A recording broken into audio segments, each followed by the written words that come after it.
Salute, MobTube. How's everybody doing? I hope everybody's having a good afternoon. Um, Tomorrow's Friday, so I'm sure everybody's looking forward to the weekend. I want to introduce who I'll be having on. I'm very excited about this interview. I'll tell you what, I was looking through his filmography all day, and it's unbelievable the amount of roles he's had, and it goes on forever. He's been in a ton of stuff. You guys will know him probably. He's probably most well known to you from A Bronx Tale as Crazy Mario. He had a great part in that movie, and obviously that movie's a classic. He's also he's an actor, he's a producer, he's a singer, he's a songwriter, and I'm very curious about his life, and I'm looking forward to this interview. So please welcome Lou Vanaria. Hey, Lou. Hey, Christopher. How you doing? Good. Good to be here. Yeah, it's good to see you. Thank you for coming on. You can't beat an interview sitting in your own house and you don't have to go anywhere. Yeah, I know, right? It's funny how the COVID thing kind of changed everything to the point where this is really everything. It changed everything. There's not even the boardrooms in the city there's nobody sitting at them. Now you do is a boardroom in your house.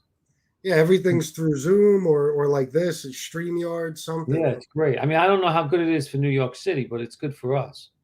Yeah, I'm sure. It definitely makes interviews a lot easier. Yeah, but I haven't been there in a while, but I know it's a little tough. It's a little different, I'll tell you. Yeah. I mean, my girl lives on 15th Street between 6th and 7th, and I've been dating her 5 years. And just 5 years ago, we used to walk the village and feel very, very safe. And recently, we don't walk the village anymore at night because it doesn't feel safe. You know, there's safety in numbers, and now there's not many people out, so that's why you don't feel safe. Yeah, absolutely. Out. You know, usually we used to walk, and there was tons of people, no matter what time, 2, 3 o'clock in the morning. There were people walking around, but now it's kind of desolate down there. Yeah, that's what I hear. We were at Times Square a few months ago, and I hadn't been there since I was a kid. That's changed, right? Oh yeah. Everything's different. We went to I have family from Bensonhurst and Bay Ridge, and I actually hadn't been there in years. And me and my wife went. I showed her around a little bit, and I couldn't believe how much different Bensonhurst is. Yeah, I'm from the Bronx originally. Yeah. I wanted to ask you about. I'm in Westchester now, but I'm from the Bronx, and I still have family there, and that's changed, but not as much, because I think what's happening is people are actually leaving the city, going to Brooklyn, going to the Bronx, going to Westchester, going to Long Island. Yeah, those places. I know the rents are through the roof. If you hear screaming in the background, that's my nieces and nephews in there. That's all right. I bought them a small bocce ball set that they're playing in my mother's living room right now. Oh, okay. They got a tournament going. It's very, very serious in there. Well, at least they're having fun.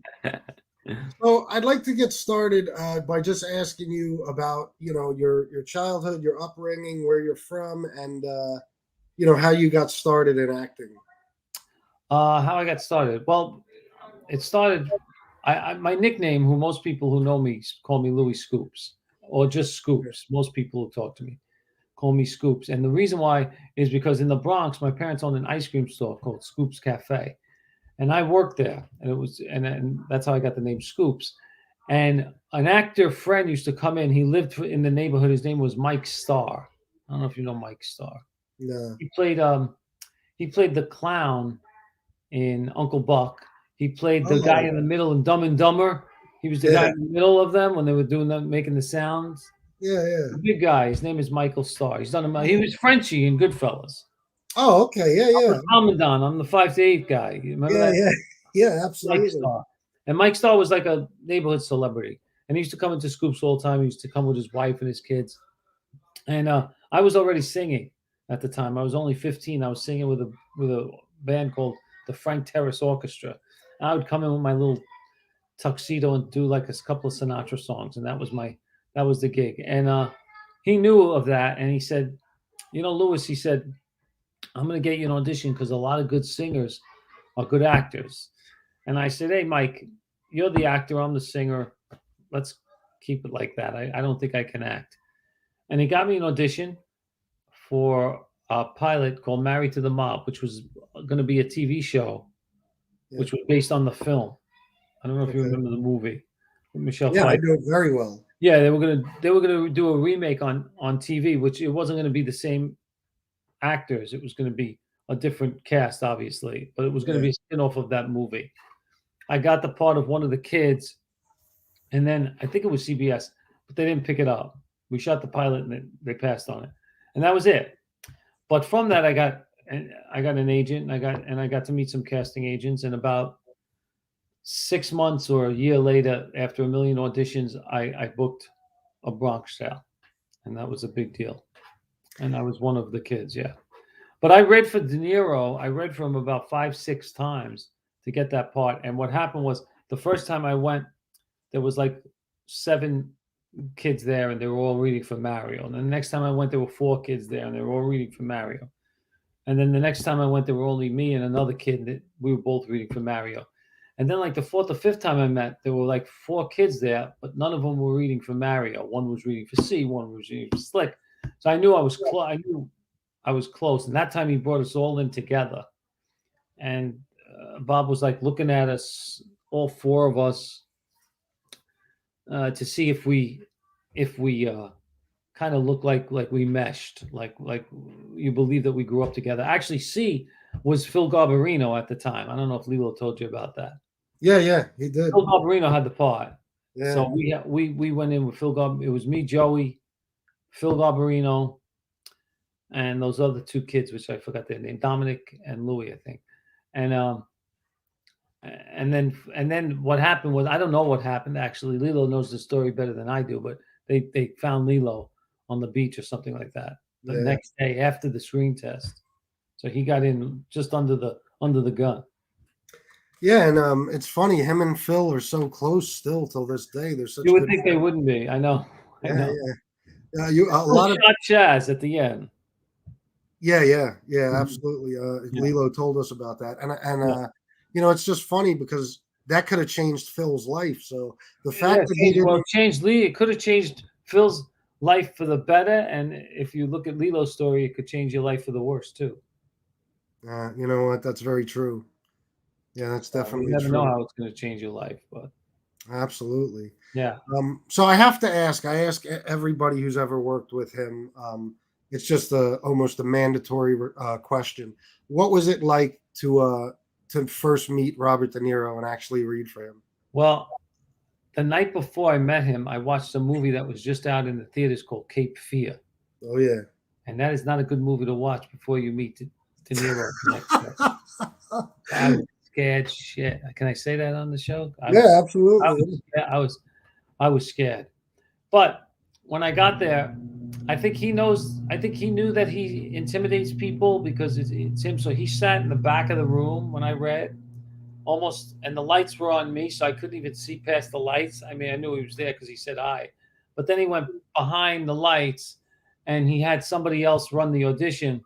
So I kind of forgot that he was there, and I was able to do it. I don't know if he was standing right close to me, if I would give a good audition, because I'd be nervous. But he knew he made people nervous, so he tried to make you feel really comfortable. And then as a director, since I hadn't really done much of anything, I didn't know if he was a good director or a bad director because I had nothing to compare it to. But now, in my career now, after working with so many directors, I could say that he was probably one of the best. Yeah. How he and it has to do with his ability to act. I mean, I know some people disagree with his politics now and say that he's not a, they don't watch him anymore. He's not a good actor, and that's bull. I mean, he's a great. I don't care what you believe in, your politics, your point of view. You can't take that away from him. He's one of the best ever, and he'll always be one of the best ever. Yeah, an absolute living legend, one of the most brilliant actors. Yeah, of all time. you can't take that away from him. I don't care what he. I don't care about your point of view, politics, whatever. You can't take that away from that. He's a great actor, and the fact that he does comedies now and whatever, but his body of work from Raging Bull and Awakenings and you name it, he proved himself so many times. He proved himself a million times, as one of the best. Yeah, So, it's funny how people. I had somebody say to me in a comment. I think it might have been after Lilo's interview. De Niro is a disgrace to Italians, a terrible actor, and obviously that's them not being able to separate the man from the politics. right, You know, right. because why would you say that? How is I've he? heard that too. He's not the good actor. What do you mean he's not a good actor? You can hate him as a person, but he's a great actor. Oh, absolutely, man. Yeah, That's why I asked, because I just picture him being this larger than life figure when you yeah. meet him. And I just saw him again, well, not too long ago. But on Bronx Tale, he was very busy as a director, and he was involved with every little aspect of the movie. But the last time I saw him, I was in The Irishman. I played Dave Ferry. Yeah, You know, so I played the guy with the weird eyebrows and the red hair. yeah, Actually, the character was Joe Pesci in JFK. It was the same dude. But Scorsese directed that, so it was just me and De Niro in the scene. So I got to sit with him and talk to him for like an hour, which was nice because I didn't get to do that on Bronx Tale. It was just me and him in the scene. So they set up two chairs, and while they set up this, we rehearsed it, and then they were going to light it. And they said we have about an hour in between. They asked Bobby if he wanted to go back to his trailer. And he said, no, just set up two chairs. I'll just sit here with Lewis and wait. And we got to talk for an hour. He talked about his kids, and he asked about my family because he met them on Bronx Tale. And we talked for a good hour. It was really great. He also said about kid came up to him while we were talking and asked to take a picture. And he said, don't put that on, do me a favor, don't put it on Facebook. And the kid yeah. said, no, I won't put it on anything. So he walked away. And De Niro goes, he'll put it right on. It's on Facebook already, like that. He said, like as if he said no, but as the kid walked away, he goes, I bet it's on Facebook already. And I said, yeah, probably that's what they do, or Instagram, or one of them. He says, yeah, I don't understand any of that stuff. So I kind of explained it to him a little. So it was funny. That's funny. I want I'm a to. married man. He says, I take a picture with a girl. Girl asked me to take it, and everybody's 7 degrees of separation to somebody else. All of a sudden my wife sees the picture and she's got questions for me. So I can't, I never, he said, I never refused people pictures before, but now I find myself refusing pictures only because of this social media thing.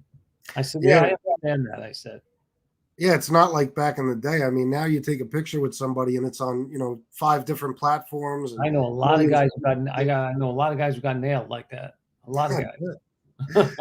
Yeah, I'm sure. Yeah. Social media in general is bad for relationships too. Yeah.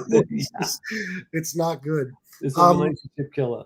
Yeah, I got a comment I want to pull up in a second, because one of the things I want to ask you about, like I said, at least to my audience, you're probably most well known for playing Crazy Mario. Yeah, without a doubt. I think that role was amazing. I was just watching it this morning. Thank you. And yeah, you did such a good job. And you were only 15 at the time, correct? Yeah, I think I was 16. Yeah, I think Lilo was 15. Yeah.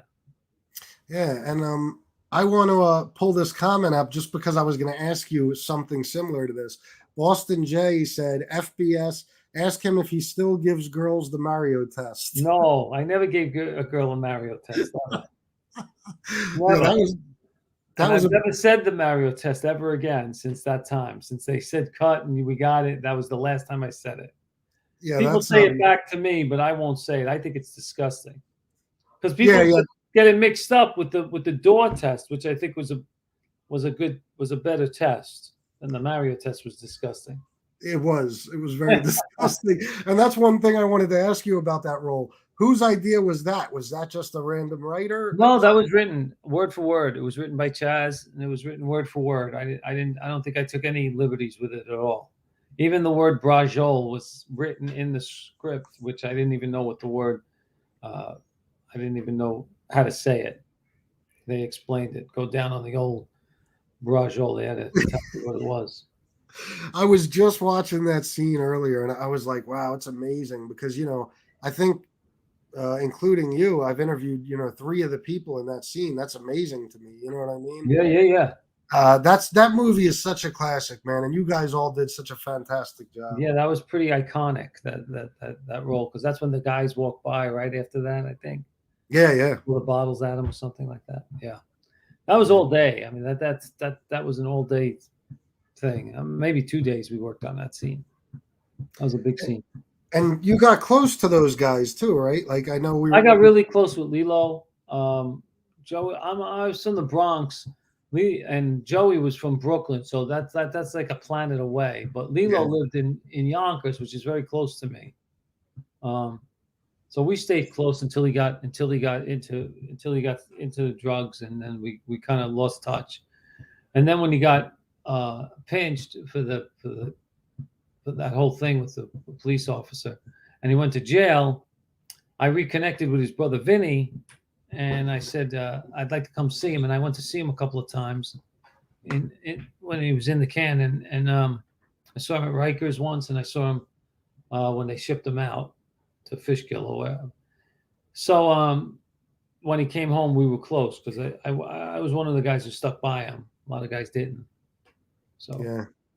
So I that's his family too. I knew his brother Vinny. His mom and dad were good people. His dad passed away, rest in soul. But his mom was good people. They were a good Italian family, and it's funny how that can.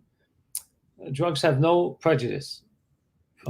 They say from Park Ave to Park Bench, doesn't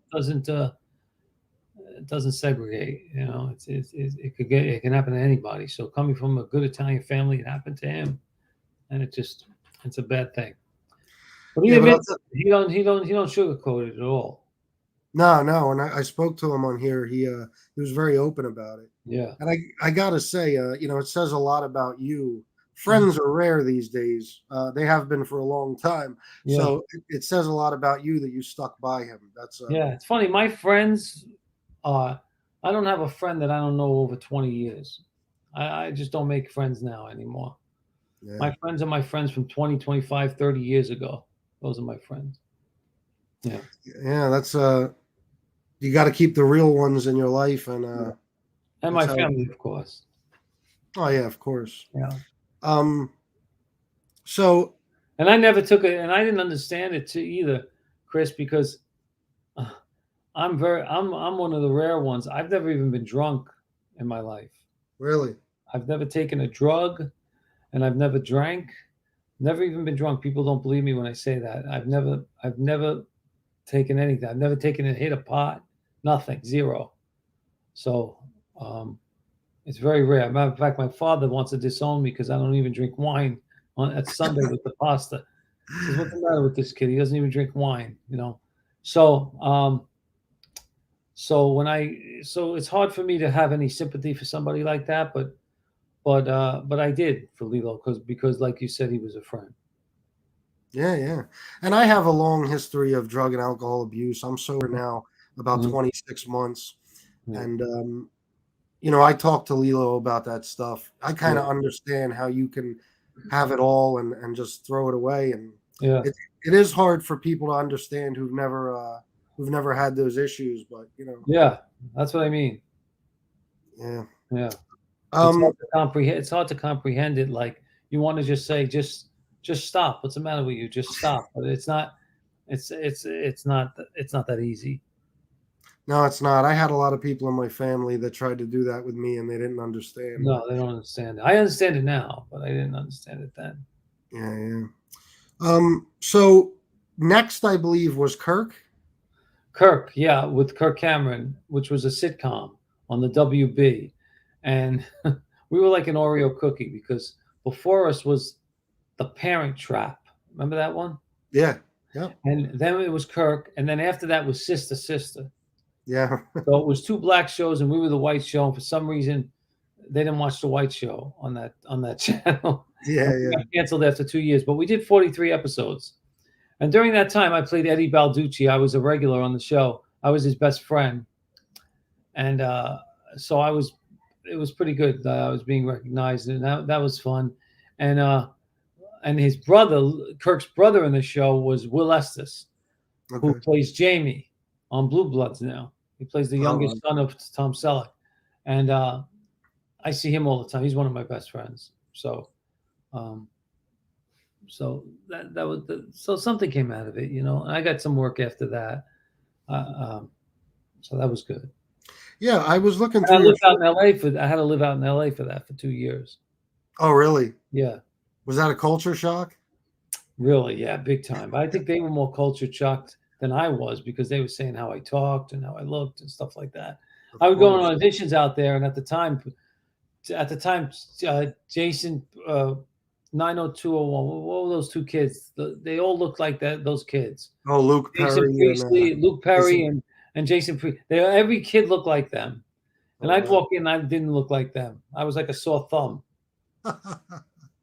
So Well, it's funny though, like you have played. I was listening to an interview you did a while back, and you were one that didn't get typecast quite as much as some of the other people that started out in movies like Bronx Tale, right? uh, no, I mean, look, I haven't played Shakespeare in the Park or anything like that, but I wasn't really typecast as a mafia guy. I played a cop a couple of times. I played the working man. I played the red collar. I played, yeah, I guess I played different roles. Played a gardener, different things. Yeah. Yeah, So I heard you say you played characters basically on both sides of the law. yeah, both sides of the law. I also did some comedy, which a lot of these guys don't get. They don't get the comedy. Uh, they don't have the timing. Comedy's tough. Comedy's Yeah, I'm hard. sure. Yeah, because it's all timing. But I What kind of get that. what category do you prefer? Do you prefer like drama or what No, would I you? like comedy because it's a challenge and it's fun. Sometimes you play a drama, you play something really dramatic or sad. You take it home with you sometimes. Yeah, I've heard that. Yeah, Um, like the Heath Ledger thing, stuff like that. yeah. I mean, I'm not as stressed. I'm not as um. I'm not that like that. Like I'm not a type of guy that stays in character or anything like that.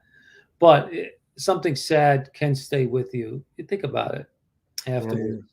But comedy is you go home laughing and you go home out that's funny and you come up with other and also there's way in comedy I feel like you have more say. Like if you want to say to the director, hey, I think this would be funny, they're for that. But when it's comedy, especially a dramatic script, they really don't make you take too many liberties with it, especially if the script especially if the writer and the director are really stuck on that stuff. You can't take too many liberties with it. But comedy, you can. The director wants you to take chances and be as funny as you possibly can. Yeah, well, I was like I said, I was looking through your filmography, and it goes on forever. I mean, you've been in a lot of Thanks. stuff that a lot of people don't realize you were in. Yeah. You had a recurring role in Law and Order too, right? Yes. Yeah, Yeah. and that went on for a few years, didn't it? Yeah. A couple of years. I popped in and out. Yeah. Yeah. And what other roles would you say, working our way up to your Yeah. more recent stuff? What other roles would you say, that were did you enjoy playing as much or as Um. Well, I liked my part in Boardwalk Empire. I played Lucian D'Alessio. yeah. That was fun because Steve Buscemi because I had read for Steve Buscemi a couple of times for Sopranos. I have never done Sopranos. I'm 0 for 5. I've read for Sopranos 5 times, never got a part in Sopranos. So it always bothered me. And twice that I read for Steve Buscemi, who was directing the episode that I didn't get. So, but he remembered me for Boardwalk Empire and suggested me for Lucian D'Alessio. So that was nice. You do auditions sometimes, and you think it doesn't really, you don't get the part, and you think it doesn't go anywhere, but it does sometimes. So I got Boardwalk because of Steve Buscemi's request, and that was fun. That was a fun scene, and um, The Irishman was good because I hadn't seen De Niro in a while, so it was nice to see him again and to work for Scorsese, who I never worked for, and now more recently, The Godfather of Harlem uh, is great. It's just a great character. Lombardi is my name, and I play a menacing goon with a sense of humor. So it's perfect, and it's perfect. And all my stuff is with Vincent D'Onofrio, which is I was a huge fan of him. Yeah, he's such a brilliant I'm actor. still a huge fan of him, but now I've worked with him, so now he's a friend. But before, like I said to you before we started this interview, Chris, Full Metal Jacket, that scene that you mentioned in the bathroom left an Yeah. impression on me my whole life. Yeah, that's got to be the most standout, most famous scene from that movie. Yeah, I am in a world of shit, yeah. and I mean that's You said that everything I've done, most people identify me with the Bronx Tale. Well, he's done 3, 4, 5 times as much stuff as I've done, and people still remember him as Gomer Pyle in Full yeah, Metal Jacket. yeah, because I mean he played that brilliantly. What He a was character! identified with that, yeah, and that was Stanley Kubrick, Yeah, who's a legend himself. yeah, absolutely. His body of work, Vincent Yeah, D'Onofrio, is fascinating. yeah. So back to what you were saying. I don't know. I can't. I heard you say this in an interview I was listening to earlier about The Sopranos being 0 for 5. I Yeah. can't understand why you wouldn't be cast in that. I don't understand either. Yeah, that's I just very couldn't. odd. I couldn't nail it. It bothered the hell out of me too, because everybody was getting it. Yeah, Yeah, I could think of a couple characters on that show that you probably would have played better than the actor that actually. unbelievable. Yeah, And I'll tell you about Godfather of Harlem, which was funny. I read for Angelo Dundee, and I didn't get it, and it went to my very good friend James Matteo. He got the part. And then I read for another character, I forgot the name, and it went to my other very good friend Michael Rispoli. So I read for 2 parts on Godfather of Harlem, and I didn't get them, and they went to good friends, so I didn't mind it too much, but I was still bummed out. And Meredith Tucker, who was the casting agent for that, who knows me, who's casted me a couple of times, said, "We really loved your tapes, and we're going to keep you in mind," which is usually bullshit, to be yeah, honest, yeah. when they say that. Yeah, we'll keep you in mind. Yeah, keep me in mind. Never mind. And they called me and offered me this role. I didn't have to read for it. And it was a bigger role than Michael Rispoli and James Matteo. So they did keep me in mind and gave me a better role. So it worked out good. Worked out really great for me. And you're is that a recurring role? You're in that Well, I regularly? did 2 episodes, and then the episode, I did the last 2 episodes of the second season. So I can't say it's a recurring role because the show didn't get picked up yet. Oh, And okay. it's on a channel called Epix, which is one of those streaming channels. Yeah. And I just don't know if they have as much money yet. I don't know how they work. I mean, they can't figure out residuals on them because nobody watches them when it's on. I mean, it was on Sunday night at 9 o'clock, but everybody I know watched it after that on demand. Nobody watched it Sunday at 8 o'clock or 9 o'clock. So I don't know how that works. So they have to figure that out. But so far, the show I heard is doing well. So I don't see them. I don't know why they would want to cancel it unless it's just too expensive, because it is a period piece. It's the 60s. Yeah, it seems very popular. I hear people talking about it, in my comments and everything all the time about Yeah, Godfather. well, Forrest Whitaker is, I mean, he's an Academy Award winner, I think. And Vincent D'Onofrio. And Chaz was in it for a while. I got to work with Chaz again. Um, so it's a good cast. It's a really good cast. I'm happy to be. Giancarlo Esposito is in it. The kid who plays Malcolm X is absolutely brilliant. I got to get his name, but he's awesome in it. Really? Everybody is great. I'm happy. It's really there's not a weak link in the show, so I'm happy to be on it. That's good. I might be And I might be the weak link actually. no, I doubt it. Does that ever happen? Does a show ever get, because I'm very self-conscious about everything. Does a show ever get canceled and you think, oh shit, maybe it was my fault? I always think it's my fault. I always think it's my fault. Oh, that's funny. Yeah, because I've done a lot of pilots that didn't get picked up, and I always thought it was, I thought I was marked for death for a while. Then my grandmother did a novena. Did everything get better after Yeah, it that? got better. We prayed over the saints, and we had the saints out and everything, and then things started working out. So That's good. And you were also in Gravesend, right? I was on great. Yeah, I was in Gravesend. I was in the first season, and now they're shooting the second season. And I understand I have some stuff coming up for Gravesend. That's William DeMeo, who I have such respect for him that he gets these things made. It's so hard to do. He raises the money, he does it himself, and that's amazing. Did you ever talk to him? No, I thought about reaching out to him, but he seems Oh, very busy. well, he's always busy, but you should talk to him. He's very interesting, and he's a he's a good guy. He thinks the right way, and he's very respectful, and he's from Bensonhurst, Yeah. from your neck of the woods. Yeah, I would love to get a hold of him and even have him come on for 20, 30 minutes Mhm. and talk for a little. So I might actually reach out to him, see if he has some time that he can fit this Yeah, in. and you could promote he could promote Gravesend. He'll probably want to do it after the show's in the can. This way he could talk about it. But um, I was afraid to do the show, Chris, because I don't really have anything major coming up at this moment. Oh, I want to talk about my singing a little, the band.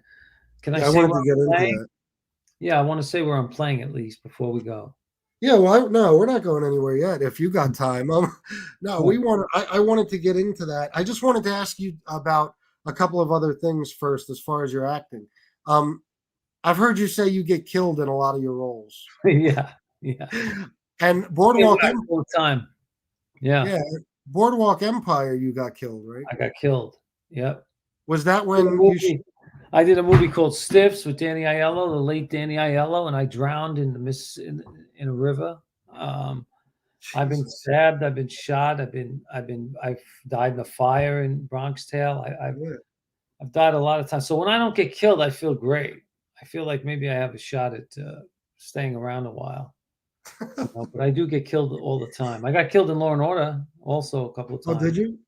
In the yeah, I got killed and thrown in the trunk. I was a jewel thief in one of the episodes, and they killed me and threw me in the trunk of a car.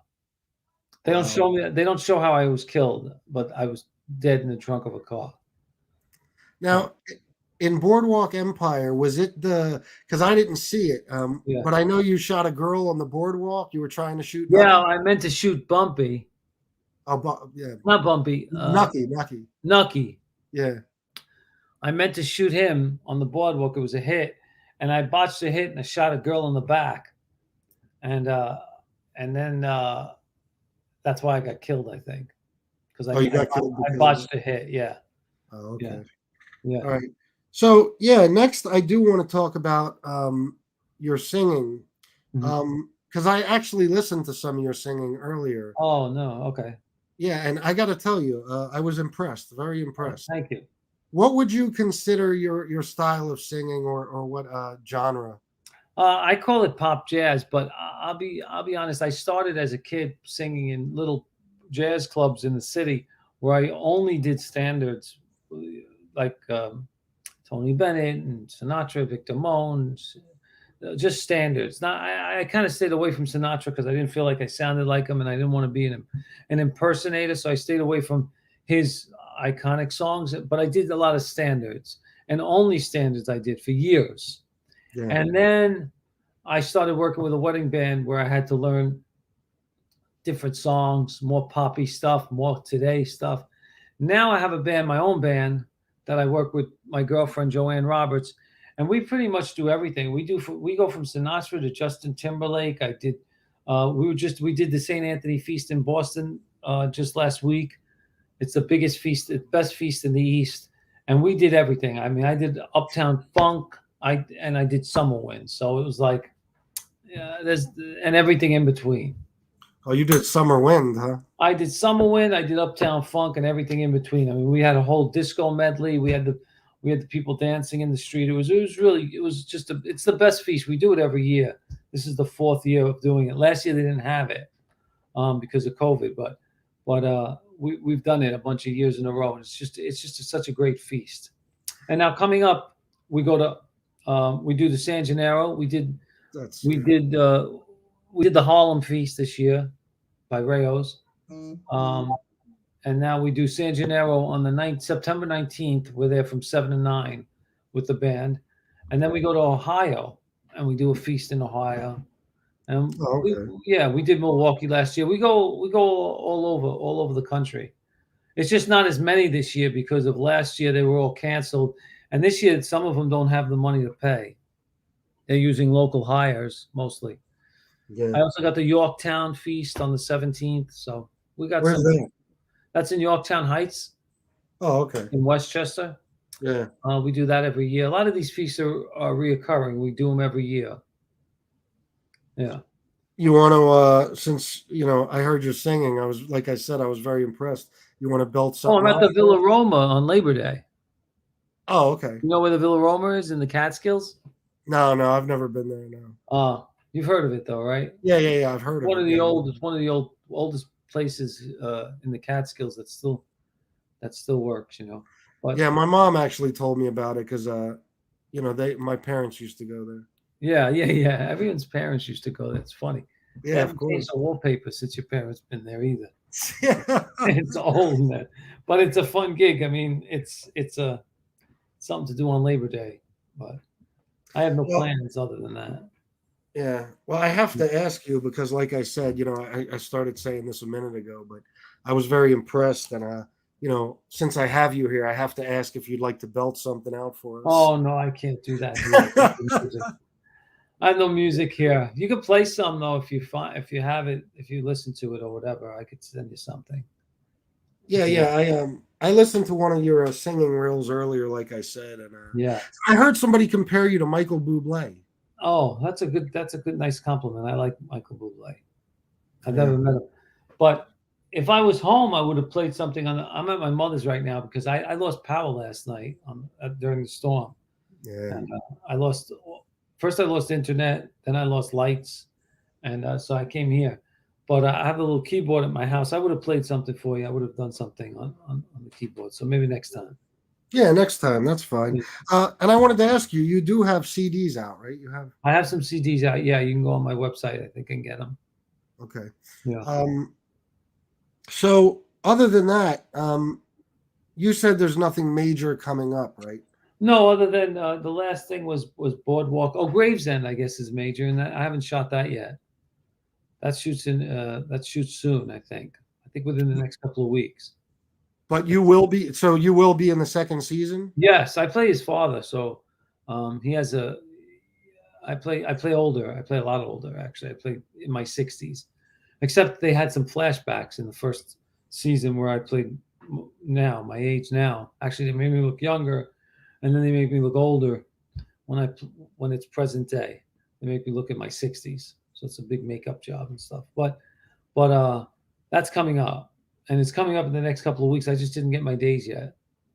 So you haven't gotten to work with like Dice or Vic DiBitetto? Nobody? No, but my girlfriend worked while they were in Florida, and my girlfriend was working on the show. And I went down there and visited my girl, and I got to meet Dice and everybody, William Forsythe, all those guys. Another legend. Yeah. Armand. She actually knows him better than I do. I just said I to him. Oh, really? Yeah, she worked with him every day for a while, and then So we saw them all at the movie con. So it was cool because I had a little history with them. So I was able to run up to them and say hi at the mob movie con Oh, that's good. in AC. Yeah, we were talking about that before the show. I'm still so upset that I missed that. Yeah, you would have liked that. Yeah, and the next one I'm going to be at no matter what. Yeah, but you should be. You know what they were doing, Chris, and you could do this because the tickets were expensive. But what people were doing was they said that they had a little show, and they walked in with a microphone and another guy on camera, and they were interviewing us. They didn't pay for tickets, and since you have a show, you could say that you're there to do my show and to interview everybody, and they welcome it because it's advertisement. Oh, that's So good I would to look know. into that. Yeah, and shows that were not even as big as yours. Oh, I looked up your show. You get out to a lot of people. Yeah, yeah. And like for instance, another good show on Easy Access. You ever talk to Johnny Potenza? No. Johnny P. Late Night with Johnny P. No, but I saw you on his show. I looked when I looked. Yeah, and he has a little show, so he got in for nothing, and he interviewed everybody, and he got some guests for his show. So, shows like this, exactly like this. They were all there, and they were interviewing all the celebrities. So you could definitely do that, and it wouldn't cost you anything, I don't think. And you'd get some really good interviews because everybody was really, really into talking to people for their own publicity.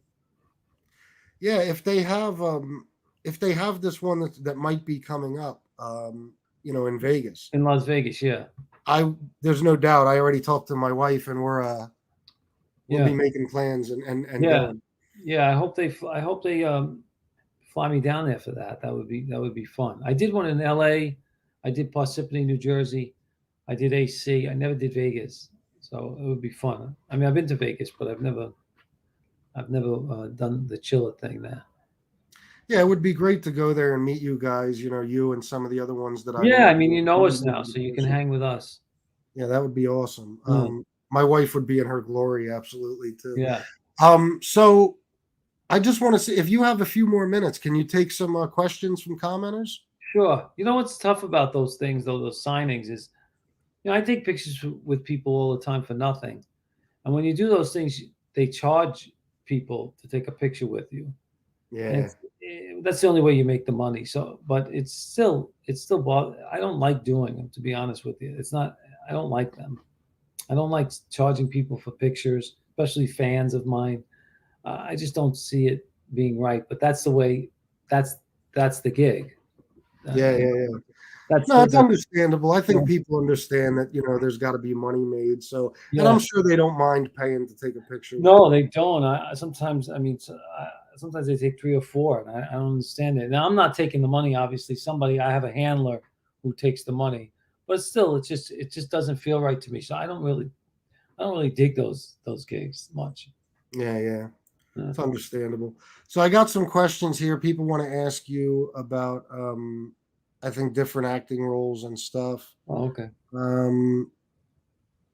It's me. CG says, "What about this thing of ours?" Oh yeah, that was a movie I did. Yeah, that's right. This Thing of Ours was a movie I did a couple of years ago, and This Thing of Ours means Cosa Nostra. Yeah.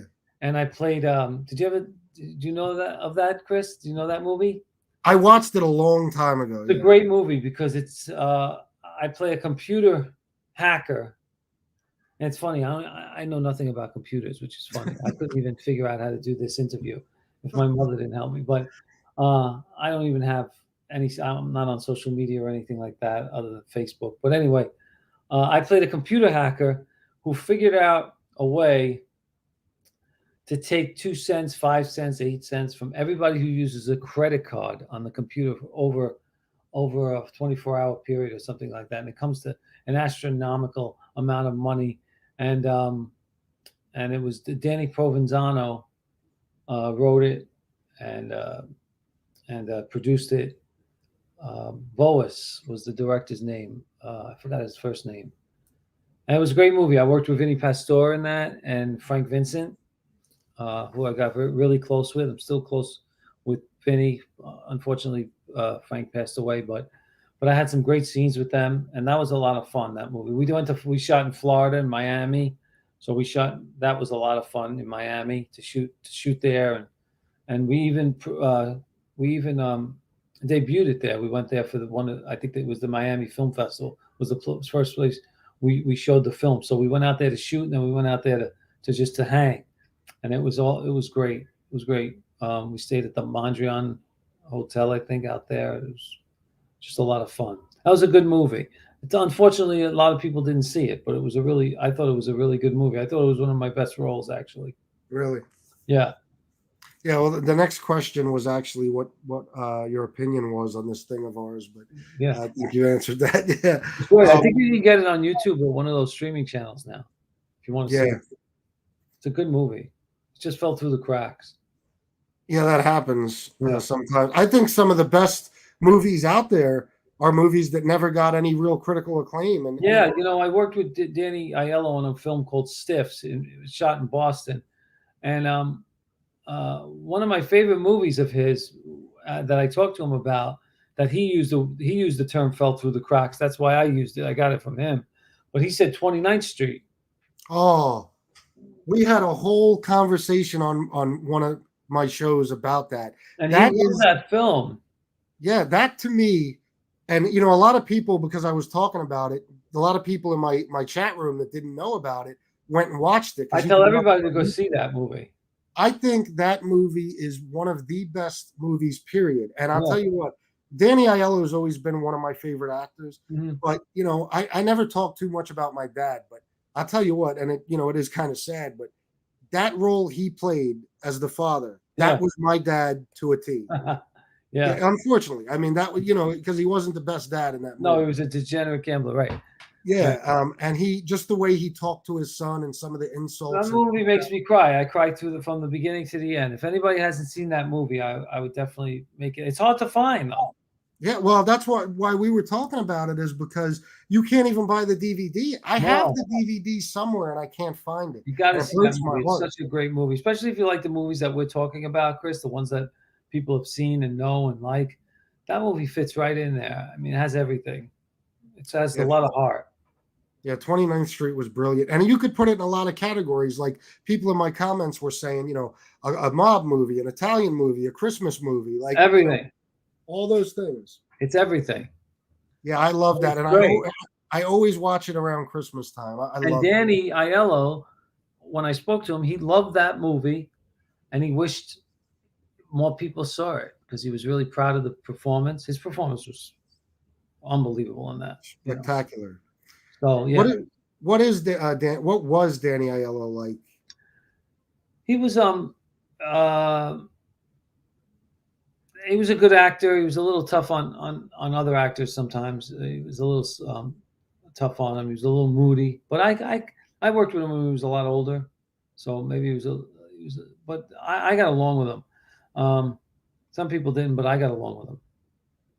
He seems like he could be a tough bastard. He could be tough. I mean, he works really hard, and when he's he's very intense when he acts. Yeah. So yeah. and he doesn't. How can I put it? When the camera's not on him, it's on you. Yeah. And it's not on him. He still gives it his all. So he's still very intense when he's working with you. It actually made me a better actor, I think, because he's so intense and so good that I had to really be really concentrated and really do. I felt like I really had to do a good job, because if I didn't, he would run all over me. Yeah, and do you ever feel pressure when you're working with such a giant like that? Because he's just a giant in the industry. Yeah, I only felt like that with Danny because he was so good and so intense, and actually recently Vincent D'Onofrio, because of how he worked. He worked really hard too. Are those the only two actors you ever felt that kind of pressure? Everybody else, it was really not. They were really maybe they just weren't as good as they were. I mean, I don't want to put any actors down, but I just didn't feel the intensity other than with Danny Aiello and Vincent D'Onofrio recently. Obviously, De Niro was incredible, though I didn't have as much. The thing is also, when I did Stiffs, every scene was with Danny. I had a lot of stuff with him, and now with Vincent, I had a lot of stuff with him on Godfather. So obviously, I worked more. When it's one or two lines, it's different. You don't get a good opinion of the person. Sometimes I do guest spots on TV shows. I don't say more than 2 words to the person, other than when they say, like I did The Deuce, and I don't think I talked to James Franco, and my scene was with James Franco, but I didn't talk to him at all off camera. Said my lines. We did it a couple of times, and that was it. I left. So you asked me, how was it working with James Franco? I don't know. I don't know. Yeah.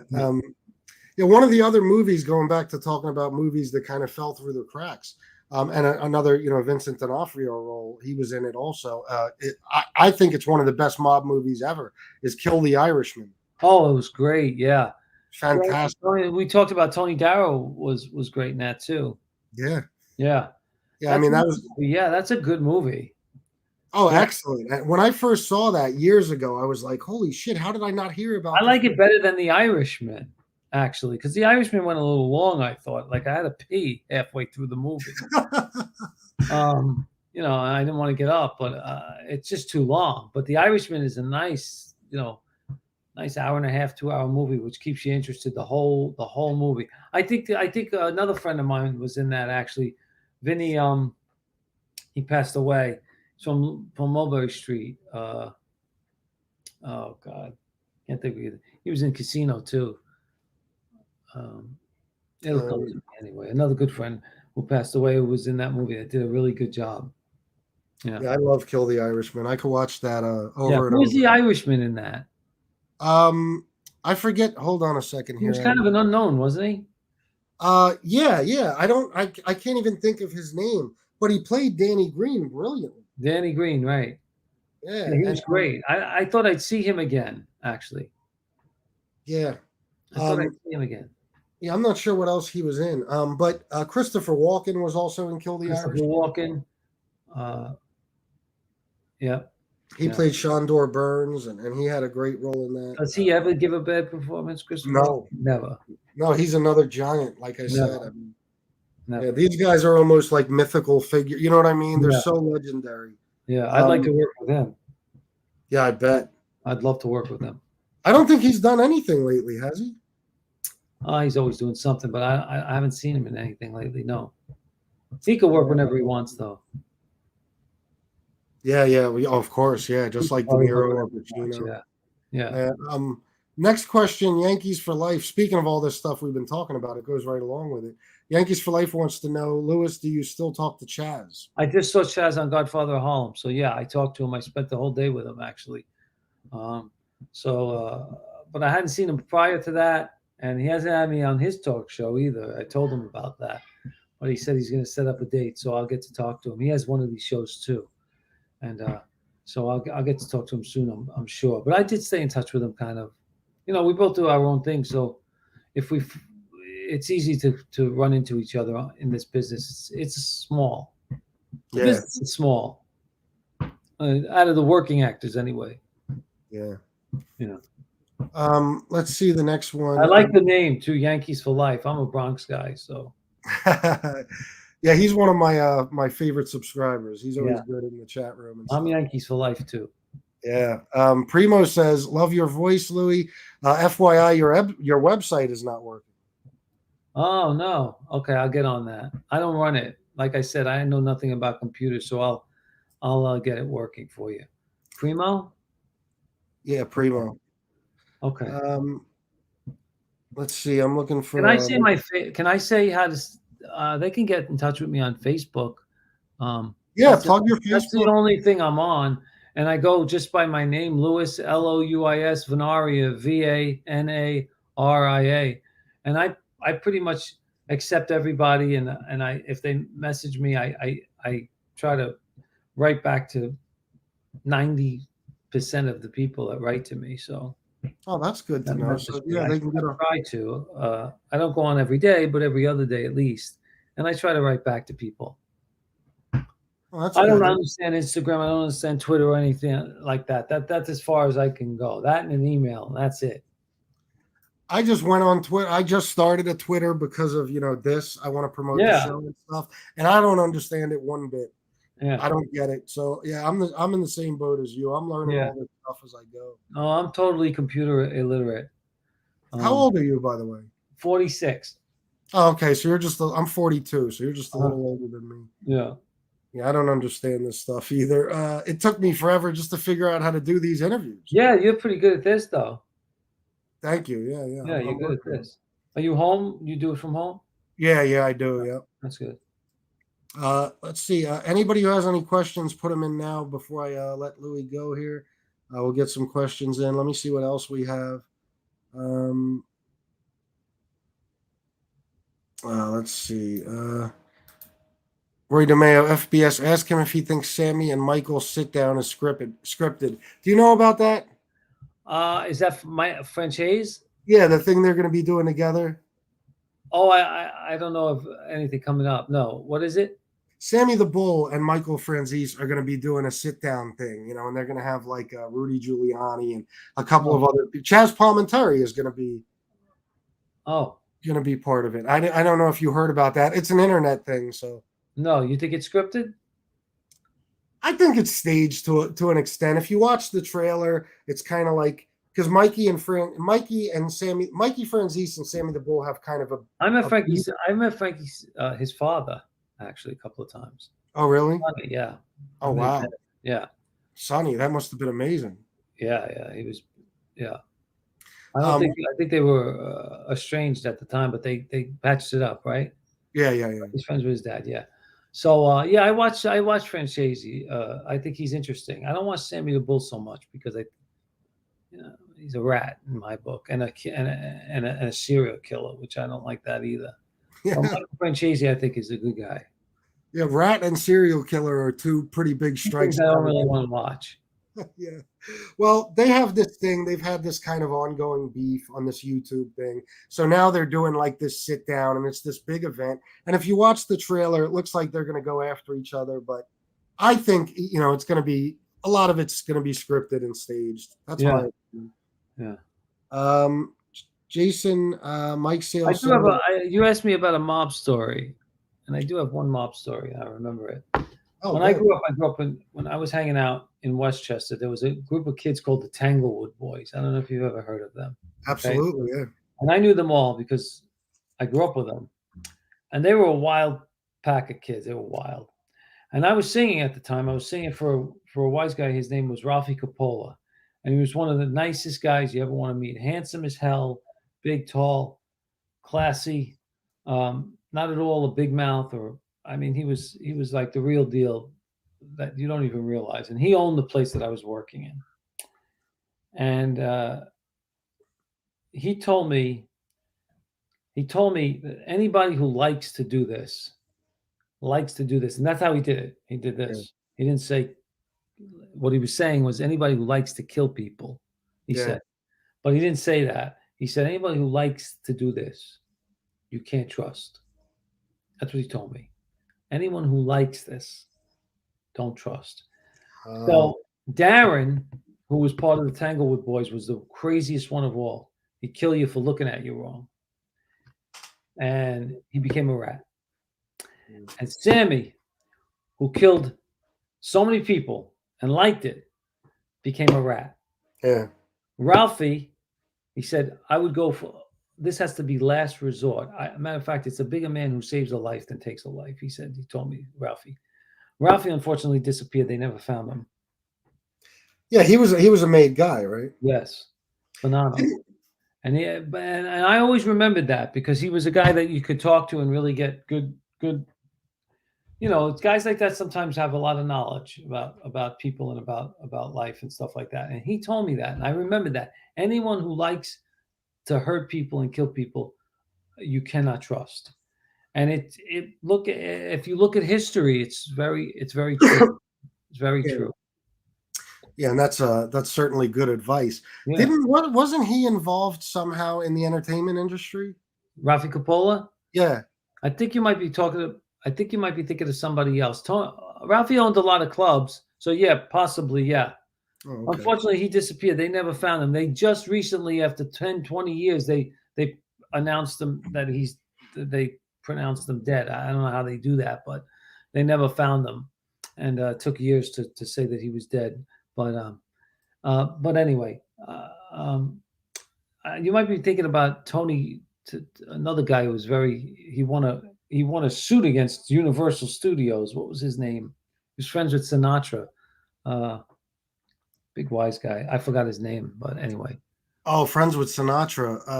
Let me think. There's Jimmy the Weasel Fradiano. I think he was. Oh, you know the history. I don't know the guy's name. Tony Rome or Tony. Oh. I'm not. I don't even know what the family he was. I don't even know the crew. Frank Sinatra was friends with a lot of different crews, right? Sam Giancana was his guy, right? Yeah. Oh, yeah. Absolutely, he was. Yeah. And what family was Giancana?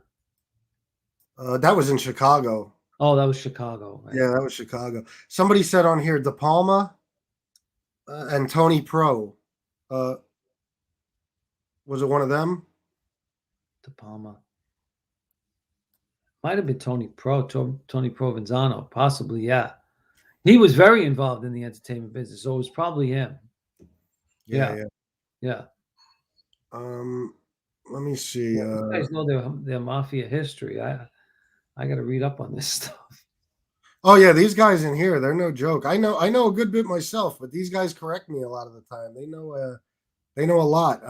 Yeah, Gunsmoke the Don said Frank Sinatra knew them all, which yeah, without a doubt he did. yeah, yeah. Um, let's see who else. There's a Somebody very said, famous picture actually of Sinatra that I have in a book of it was Brian De Palma. It was not Brian De Palma.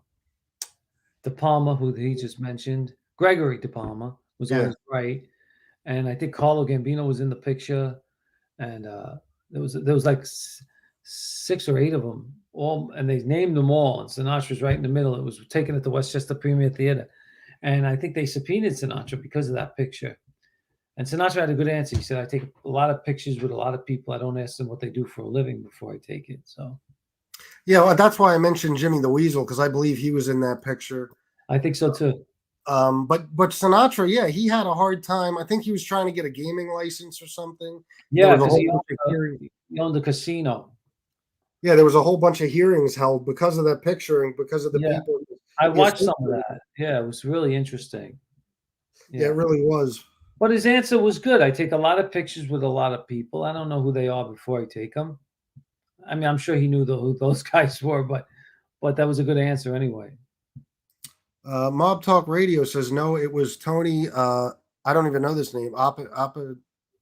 Oppadesano? I don't even know that now. I'm going to be the Well, they first to know admit. better. They know a lot better than me. Yeah, Mob Talk Radio would definitely know what he's talking about. Somebody else mentioned Johnny Roselli. Oh, Um, Jimmy Roselli, the singer. Jimmy, no, Mob guy. Oh, He was a Chicago guy too, I oh, believe. because Jimmy Roselli was a good singer. Yeah. Let's see if anybody else has any questions. Post them now because I'm going to let. He's already given me an hour, and I'm going to let Lewis go here in a second. Wow, an hour went fast. Yeah, yeah, it does. These Usually these interviews. interviews are 15 minutes. Yeah, well, I saw. That's funny because I was trying to watch some of your interviews earlier, and they're all very quick. They're all very Yeah, short interviews. So I appreciate you giving me this time. yeah. Let's see. I don't see any more questions. Just people talking about the Come mob. see me. Come see me at San Gennaro. Yeah, I want to. Anything you want to plug? That's Down September September 19th. 19th from 7 to 9 on the Yeah, main I have street. a feeling me and my wife will be making it to San Gennaro this I'll year. buy you a Zeppela. Oh God, that's my weakness, man. I'm telling you. I talked about that on the show before. I'll buy the Zeppelas. Oh, that sounds good. Zeppelin is my thing. So yeah, I want to thank you for this. I want to thank you for this interview and giving me this time. My This was pleasure. really great. I'm definitely a fan of yours. Especially like I said, I know you've done a ton of other roles, but Crazy Mario in a Bronx Tale was Thank you. legendary. Yeah. Thank you. I'll come back on the show. My girl will sing a duet for you. Oh, really? Yeah, Oh, that would be fantastic. I that'd would be love fun. that. So yeah, I'll let you go. Thanks again, and hopefully we'll keep in touch. Thank And you. like we just said, we'll do this again sometime. You can sing a little ballad for us or something. Thank you, Chris. God bless you. All right, you too. Bye bye. See you later, Lou.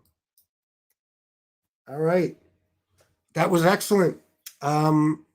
Lou's definitely a good guy.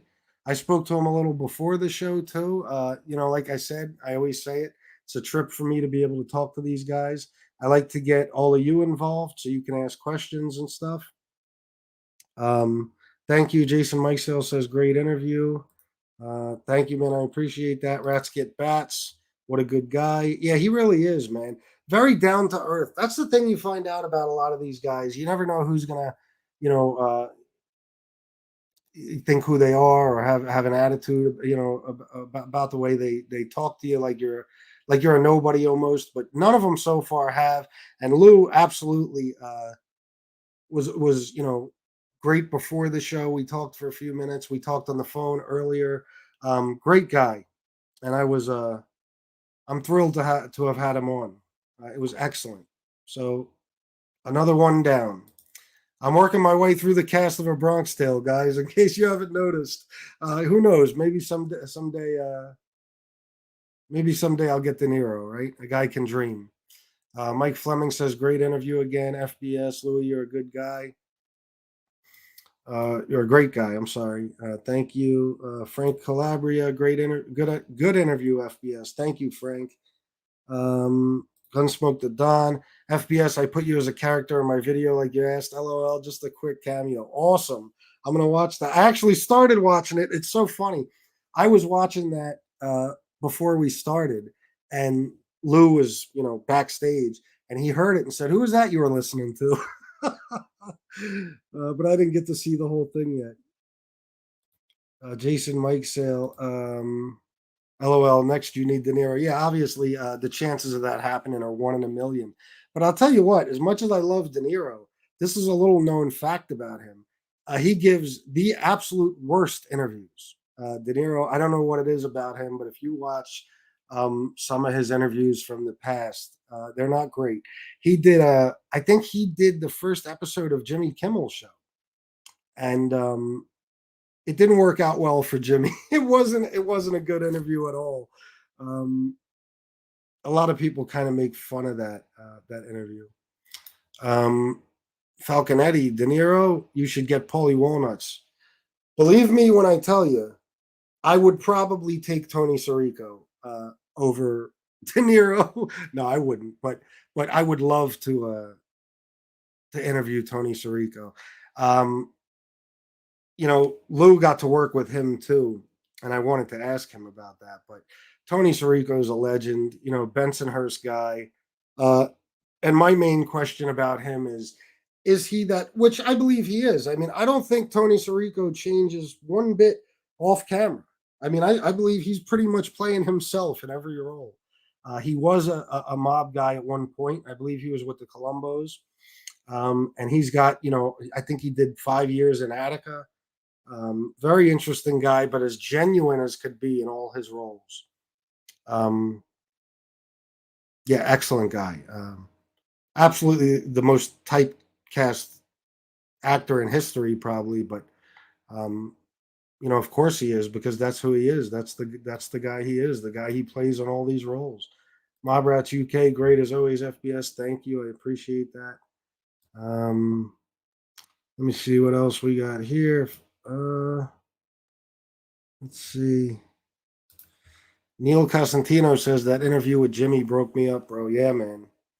It gets hard for me too to hold it together sometimes. Like, when Jimmy was talking about, that specific event, when Patrick Borriello talked about his father, Angel Gotti, on Saturday night, when I got to interview her for a little, talking about her dad, the last time she saw him, the day he died. It's hard for me sometimes to not to not break down during these interviews. I'm sure you could see it in my face sometimes. But yeah, anybody who hasn't seen the Jimmy Calandra interview, gotta check that one out. That's one for the books. Absolutely excellent interview. Jimmy definitely, poured his heart out. RPMJ FBS, is it me only, or does Tony Sirico look like John G a little bit? A little bit. Yeah, I definitely see how you can make that comparison. Bella Chronicles, I know it's terrible. And no, not in the rest of the house. No, this is my little man cave, I guess you can call it. And I don't want to talk about smoking because it's a bad habit that I need to quit ASAP. But anyway, Lefty Gun says another good interview. Thank you. I appreciate all you guys showing up for this. I hope a lot of people watch it, watch it later on who didn't get to catch it live. I enjoy these interviews so much, man. And I still can't believe that I'm able to do these. Talk about a blessing, that I'm able to actually interview the guys that were in some of my favorite movies of all time, and a lot of our favorite movies of all time. Especially since, a lot of people I've heard make comments about, me interviewing these actors and stuff, but because this channel is mainly a mob channel, but I don't think people put together the fact that these are the mob movies. You know, these are the actors from those mob movies that a lot of us watched, and I'm sure a lot of people, you know, learned things from. There was a Bronx Tale, for example. There was a lot of good lessons that Sonny gave Kalogita, and Kalogita's father gave him, stuff like that. You know, Robert De Niro and Chaz Palminteri. There's a lot of good advice uh, that can be taken from that movie. That's another reason why I love that movie so much, and I just get a kick out of interviewing the guys that were in it. And Crazy Mario, excellent role. Lilo was brilliant playing Kalogita. Joseph D'Onofrio playing a Slick. Patrick Borriello playing Little Slick. I mean, all these guys amazing. So let me see. Yeah, I know Thin Gray Line. Yeah, opinions are assholes. Everybody has one. Frankie Calabria, you nailed that one. Enjoyed this interview. Thank you, man. I appreciate that, guys. I take it from you guys because, you know, if I judge myself on how I do in these things, um, you know, I'd be curled up in a ball somewhere, uh, crying, telling myself what a better job I could have done. I am my own worst critic, as many of us are. So thank you guys. I appreciate you all. I hope everybody watches this again, or people who didn't see it, watch the replay. Everybody hit the like button, please. If you're not subscribed, please subscribe. And I might be doing another show tonight, but I'm not sure. But if not, a little announcement for you guys. Me and Jimmy Calandra will be doing a show tomorrow night at 8 o'clock. We're going to be talking about some things, specifically John Panisi, and why it is that a active informant has a YouTube platform. So I hope you guys are looking forward to that. I'm going to post it later, so everybody gets to see what's going to be going on tomorrow. I got some other things to add about Ray Mundy as well. I have a lot of information on him. Some people have helped me out and emailed me some things that, you know, some stuff I'd like to talk about. So thanks again, guys, and I'll see you next time. Salute.